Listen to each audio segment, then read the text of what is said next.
Ippon en japonais, ça veut dire un point entier. C'est le but d'un combat de judo. Pour y arriver, les 380 jeunes judokas présents pendant la journée ont essayé plusieurs techniques. J'ai fait Tayotoshi, surtout j'ai fait Ippensalage et voilà.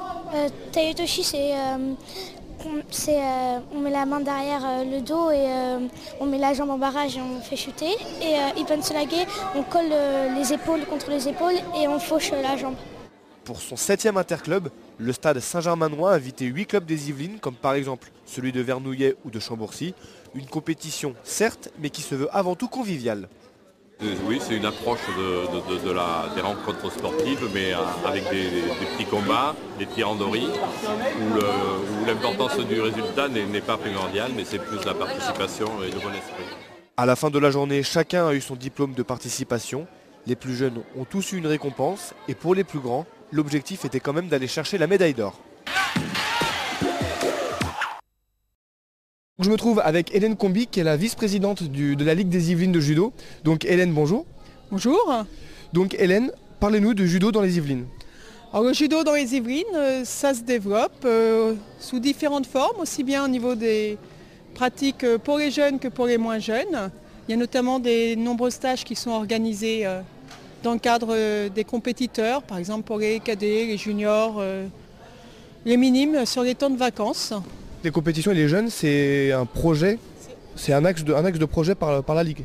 Voilà, tout à fait. C'est un axe de développement de la Ligue, favoriser le judo au niveau des jeunes. Voilà. Par ailleurs, la Ligue aussi favorise le développement au niveau des encore plus jeunes, par l'aide au niveau des clubs, de l'organisation d'animation.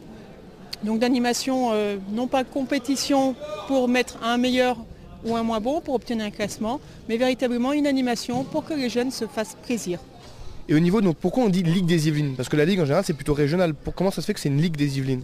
Alors la Ligue des Yvelines tout simplement, pourquoi une Ligue et pas un comité comme dans d'autres départements en France?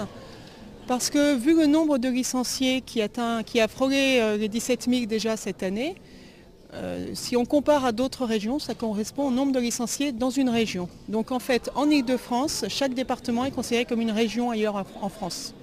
Donc on parlait juste à l'instant des compétitions. Au niveau des compétitions, justement, le judo yvelinois, comment il se porte?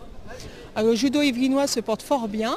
On a de nombreux jeunes qui sont en pôle France, donc dans les structures fédérales, qui représentent le département dans de nombreuses compétitions, aussi bien officielles que des tournois reconnus, labellisés au niveau national.